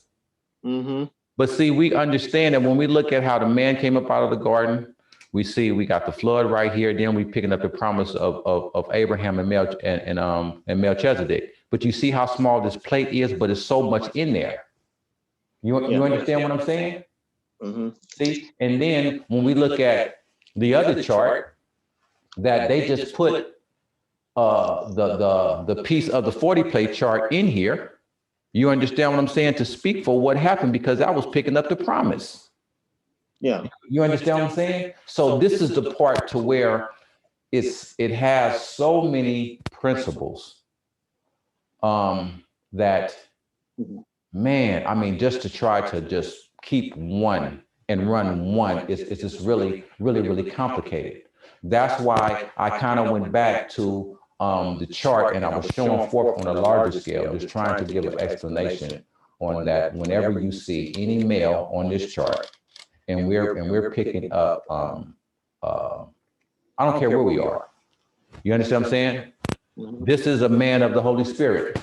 So are we speaking about, I don't care who it is, any prophet, or, you know what I'm saying, that we can use this example or we can use this example. You understand what I'm saying? See, if we're picking up anything that's negative, we can use this example, this example, this example, or this example. Because based upon how this chart is, there are not going to be too many fundamental principles to where this chart will not be able to pick it up. You understand what I'm saying? It's going to pick up principles of blood, water, spirit, 40, change. Man manifested himself within the most holy place. You understand what I'm saying? The things that he did when he was either in the garden, because you have to understand that anywhere a man is in the most holy place is a representation, and that man is going to manifest principles that happen within the garden. I don't care where he is or who he is. It's going to be something that he's going to do that's going to manifest some principles of what happened with the first man within the garden, especially if he's up here within the most holy place. You understand what I'm saying? Because all these principles must manifest all the way down. So now when we were sitting up talking about how we picked up over there in plate, what is that? That plate Plate number 11. Remember we picked up plate number 11 when we seen the man being formed, and then we had that lion right there, and how the man was being created from the dust of the earth, show forth how he was King of Kings and had dominion over everything. You understand what I'm saying? That's the same principle manifesting here when we go back and pick up the things with King David. You understand what I'm saying? When we go back and pick up principles with King Saul, with King Solomon, you understand what I'm saying? It has to go back to the origin of the first king. You understand what I'm saying? Which was the first man, and where he was, and what took place, and so forth. And then we understand that it took on a manifestation of how he was a father. You understand what I'm saying? How the woman was taken up out of the man. You see what I'm saying? And then how his daughter or his child became his wife. And then all the principles that had manifested there. So now we have to look at all these principles, because now we're getting ready to go back to where just how the woman was taken up out of the man. You understand what I'm saying? To where we're going to be looking at how all the 12 tribes of the children of Israel is manifesting the bride of Yahshua the Messiah that manifested on the day when he resurrected right here. You understand what I'm saying? Yeah. See? Right before, right after his death, burial, resurrection. You see what I'm saying? When they resurrected his bride. We understand that because he couldn't touch, you see what I'm saying, Mary Magdalene, or let her touch him. You understand what I'm saying? Yeah. So just trying to connect these principles right now, because like I said, this is the part to where the multi-principles it's going to get kind of tricky. That's the only thing that I can say. And I'm trying to line it up in the direction that we're going so that we won't lose the continuity of thought, and then keep the same principles manifest all the way through. You understand what I'm saying? Because see, once we get to the Messiah and show forth the things that he is doing, even pertaining to his birth, you understand what I'm saying? All the way up until his death, those 33 years, we see how he fulfilled 4,000 years of time. But like it says, that if everything that he done was written, it wouldn't be a book big enough to contain all the things therein that he done. You understand what I'm saying? So basically what I'm trying to do is just get a structure, see, and bring home the kingship, you see what I'm saying, along with the scriptures. And then, like I said, to put the prophets in there so that we can see what's going on. So that's what we're going to have to do. Is we're going to have to get on that ages and dispensations chart and line these things up so that we can give the viewers a visual. You understand what I'm saying? I did a lot of reading tonight in the archetype. You understand what I'm saying? Just to set up these things. But in essence, you see what I'm saying? We're gonna get the ages and dispensation charts, and really that is the creation abides within God or eternity chart, the one that's within our textbook. So we're gonna get that, and we're gonna go into that to kind of like break down where we are. Because like I said, once we start getting into Yahshua the Messiah and getting into his kingdom, you understand what I'm saying? We'll understand how that we are translated into the kingdom, you see what I'm saying, of his dear son. So you're just trying to clear it up. And Yahshua is the high priest, and he's still officiating in the greater, more perfect tabernacle that Dr. Henry Clifford Kinley revealed. And so he's doing all his priesthood so much. That's why we can't have a book big enough, because it'll fill up the whole earth with all the books. Right. But we're trying to simplify that. Mm-hmm. We are. And unravel the statutes that Yahweh gave to Yahshua, which was according to Psalms 119. Mm-hmm. Mm-hmm. Right, because Psalms 119, it picks up everything. It picks up the alphabet. It picks up all those things that we're talking about, what the man and woman, Adam and Eve, went through during the time of the transgression. You understand what I'm saying? These were things that were revealed to the psalmist David so that he could be able to write those things because of where he was, so that he could truly understand the turmoil, you see what I'm saying, of what the forefathers went through, so that him as being a king could understand, you see what I'm saying, he'd be a little bit more sympathetic towards the people. Because remember, David was a man after Yahweh's own heart. You understand what I'm saying? See? So, David cared for the flock. He wasn't like Saul. You understand what I'm saying?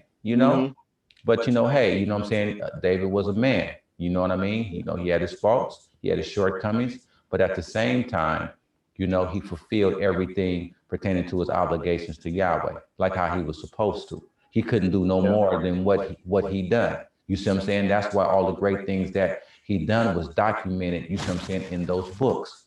See, in the book of the Chronicles, in the books of the Kings. You understand what I'm saying? Those are very, very important books. You understand what I'm saying? See? Yeah. So, this is why we have to go back and we have to get those principles, because see, that is very, very important, because when Ezra established, when he came back to Jerusalem and reestablished the rebuilding of the temple, or the foundation of the temple, you understand what I'm saying? See, that's going back there, like I said, within those 490-year cycles. That's when you pick up Zechariah, you pick up Yahshua again. You see what I'm saying? The son of Zechariah. You understand what I'm saying? Then you see the prophecy of how that he had on dirty garments.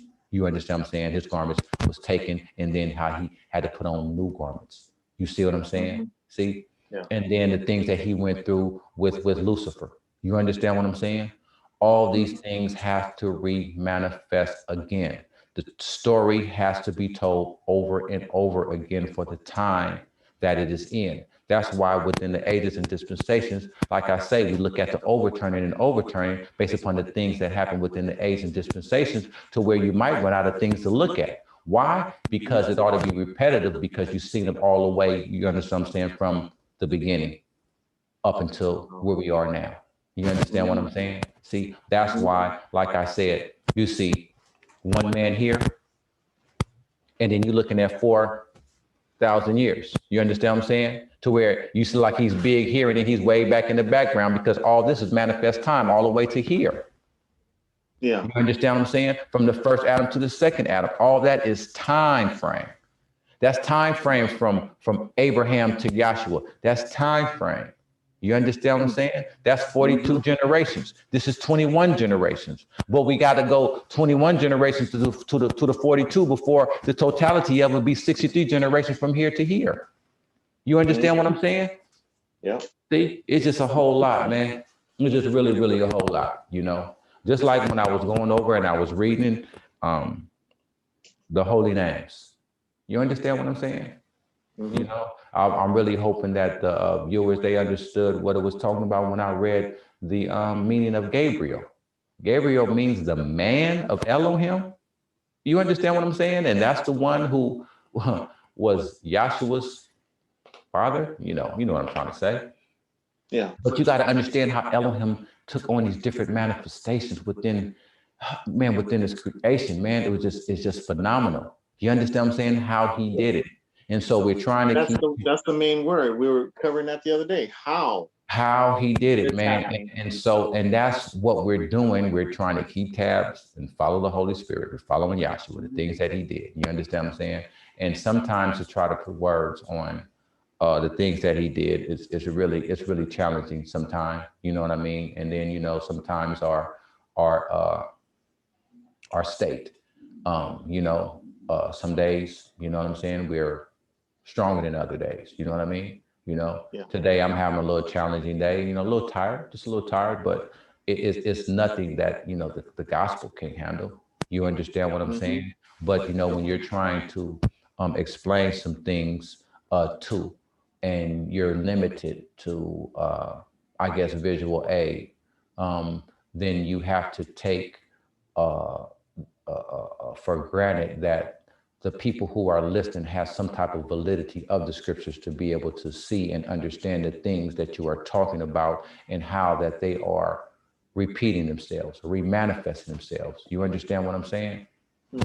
So, that's just one of the things that where we are in time is just really, really important. And we're going to be bringing these things out. So I just wanted to kind of like give you just an example of the things that we're going to be getting into. because just trying to break down everything that we've said and then show you at the same time how this chart and that chart and that chart, you know what I'm saying, all correlate and coincide with one another. You know, it's it's no joke. It's no joke. So with this kingship, I'm gonna probably be getting the majority of the scriptures that are here, so that you can visually see the principles of blood, water, spirit, and what they are manifesting up there in Jerusalem, opposed to the Adamic transgression. And then, you know, just draw those principles, you know what I'm saying, basically all the way out. And then the things that happen, you know what I'm saying, within the creation. So I'm going to be doing that over, like I said, the next couple of classes, because we're in the most holy place. So we got to pick up the things that happen within the most holy place, and you know, and reveal the things that took place, and bring up the principles that happened in Egypt to the things that happen in the most holy place. Bring the things that happen within the wilderness up into the most holy place, because all of it perpetuate. You know, so that's just basically where we at. I wanted to go to the archetype to show forth the things that we was talking about. And then I wanted to, like I said, stay within the confines, and just try to, you know, bring these things out as much as possible. Because even when you read our archetype, after it get to the dedication of the temple, it doesn't go into a detailed explanation of what the prophets went through when they were writing their books. It doesn't do that with our textbook. So this is the part to where I'm trying to put together to where it'll make sense, to where it's not like it's a gap lost in history. And then, you know what I mean? We don't pick up none of the stuff pertaining to the prophets, and then we just get into Yahshua the Messiah and see how he fulfilled it. You know what I mean? And then say he fulfilled the law and the prophets. Well, we got to go into the prophets. We got to get some prophets to show how Yahshua fulfilled the things that the prophets did. You understand what I'm saying? And we have to go into history to show where the prophets at, to show forth the things that they did, to show forth how Yahshua fulfilled those things. You understand what I'm saying? See? You know, so, you know, that's where we at. You know what I mean? Just like I gave you another example, just like when they asked him, when Yahshua says, who do men say that I, the Son of Man, am? It says some say that you Elias, some says John the Baptist, some say one of the Jeremiah or one of the prophets. You understand what I'm saying? So when they're saying that, they're looking at his physical, you know what I'm saying, as well as the things that he's doing. You understand what I'm saying? Why would they say that he was Jeremiah? Why would they say that he was Elijah? Why would they say that he was one of the prophets? You understand what I'm saying? What is it that Yahshua was doing for the children of Israel to say those things about him? You understand what I'm saying? If he was not fulfilling everything jot and title. You understand what I'm saying? So this is, you know, it's not like the hidden books or the lost books. We just got to dig into the books of the prophets and show these examples. And so this is my challenge. And so that's what I'm going to be doing. I'm going to be digging into the kings and into the prophets and give a visual of the things that the Messiah came in to fulfill. So that's where we at. That was my challenge. That was kind of like my nemesis tonight, because I was just trying to get a visual and to lock in on the things that King Saul, King David, and King Solomon done. You know what I'm saying? And relatively, and bring it, like I said, out of the garden all the way down. You understand what I'm saying? Because that's still the creative age. You see what I'm saying? Or the creative manifestation. So. Well, Yahshua was reflecting so many principles from the prophets. That's why people thought, you know, he was Jeremiah, because, you know, the style that, as people call it, Yahshua was duplicating that. Right. So they're like, wow, he's doing just like Jeremiah. He must be Jeremiah. Right. Oh, he's doing everything Elias was doing. But he's probably, so he had all the prophets' principles in him that he was fulfilling, as you said, jot and tittle. And so, you know, when you look at all that, and then, you know, like I say, we just got to go back and get a lot of history. When we're looking at the prophecy that's on the bottom of the 40 plate chart, it's just giving you the prophecy based upon the time that he's getting ready to come in. We're going to pick up those things too. But like I said, I want to try to give um, examples with book. I'm gonna be getting book. I'm gonna be going, getting the prophets. I already kind of like gave an explanation based upon what was going on with the kings. So basically, I'm going to try to go into the history and break down the servitudes. That's kind of like where I was structured at tonight. I was going to go into the servitudes, but I didn't because I was trying to show forth what the man was doing pertaining to the creation and where he was. And to show forth that the man being up in the most holy place, or Jerusalem, was likened to the man being in the Garden of Eden. Yeah. And the things that he was doing, how they perpetuated all the way down. You know what I'm saying? So that was kind of like, where I was at and, things that I was looking at, and then when you're looking at it, you see it. And sometimes you can explain it easier than you drawing it out. And it's kind There of was like so much in the servitude period, though. You can't cover it all in one day. I mean, it's so much activity, so much officiating going on. It is. It is. So that was, like I said, I think that was pretty much my nemesis tonight. Maybe, like I said, I don't, think that the examples was really as vivid as how they've been leading up to where we are. And so I'm just going to, like I said, get the other charts and then go into the things that the prophets did pertaining to the prophecy and then show forth how Yahshua will fulfill them. And then get into his kingdom, being translated into his kingdom, sum up the rest of the 40 plate chart. I just don't want the whole 40 plate chart to be summed up so fast because it's more stuff to go into. It's just because if it's not seen, then it's not regularly went into. That's why we had to come up out of the wilderness of Sinai and get over into Jerusalem and stay there, you know what I mean, and try to bring out these principles like I was trying to do with Elijah, you know what I'm saying, proving those stars, how he was one of those stars. And then to show forth how that, the same principles of blood, water, spirit were manifesting, you know what I'm saying, with the partridges are those who, it was talking about who was manifesting up in the most holy place. So, those things are important and essential.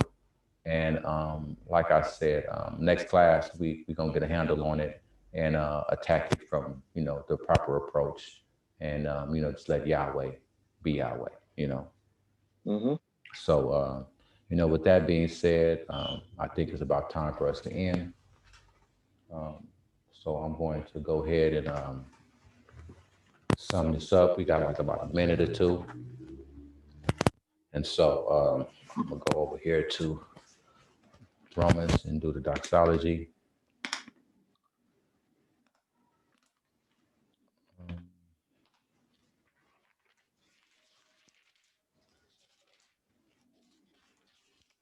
And I will be reading the doxology out of Romans 16th chapter, verses 25 through 27, which reads as follows.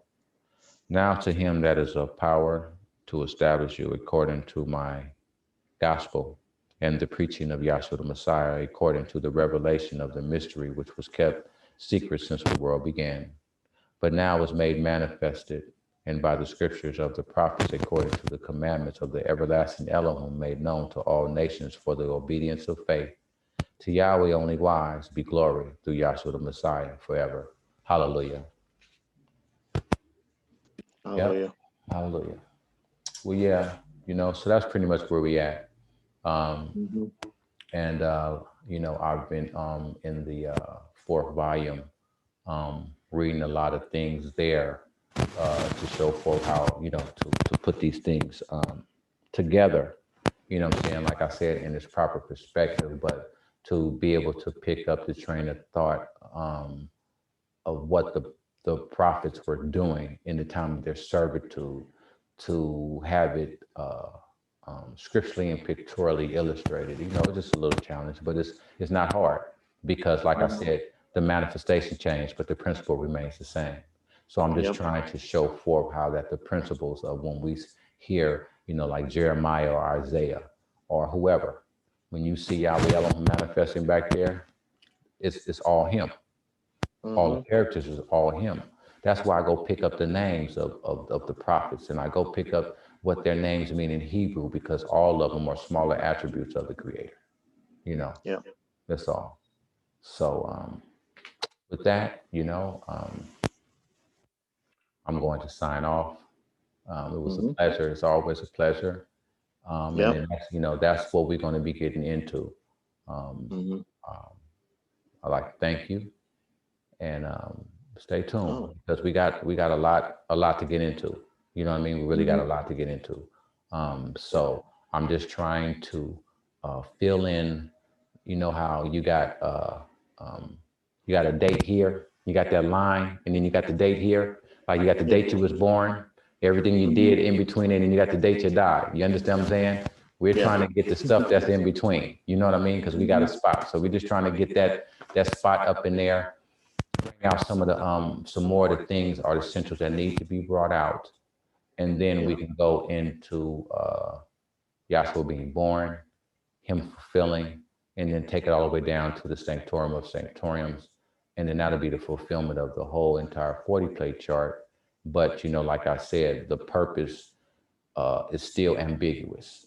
And all we're trying to do is like what the founder said in his book, is bring up the most important essential facts that's being stated within the scriptures to show forth how the Messiah fulfilled them, just to allow you a chance at eternal life. Yep. So, with those few words, I'm going to say goodnight. All right.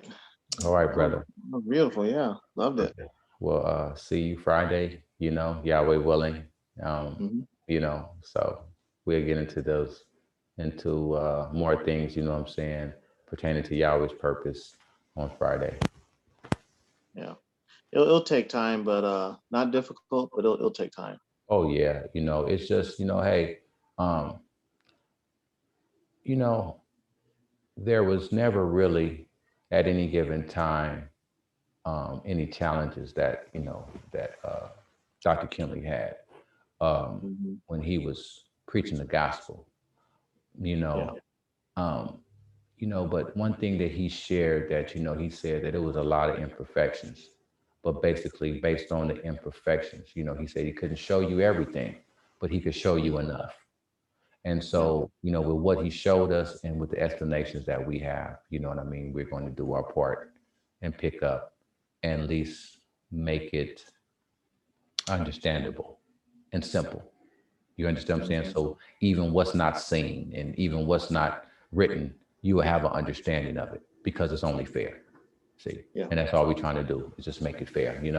Hey, I could have just jumped right to the birthplate. You understand what I'm saying? We went over history pretty much our last class, but I wanted to, be thorough and, what I'm saying, make sure, what I'm saying, that I'm clear, because like I said, this is where it gets tricky. And so this is why I want to make sure that I'm putting everything out there that we need, because once we start getting into these charts, into these other places, you're going to see what I'm talking about. Now, I always feel the beings, but I don't never really give a true explanation of the beings until we really get off into, those subject matters. You understand what I'm saying? But I'm just trying to give you something to look forward to, because we got some dissecting that we got to do. So, that being said, we gonna hit it. All right.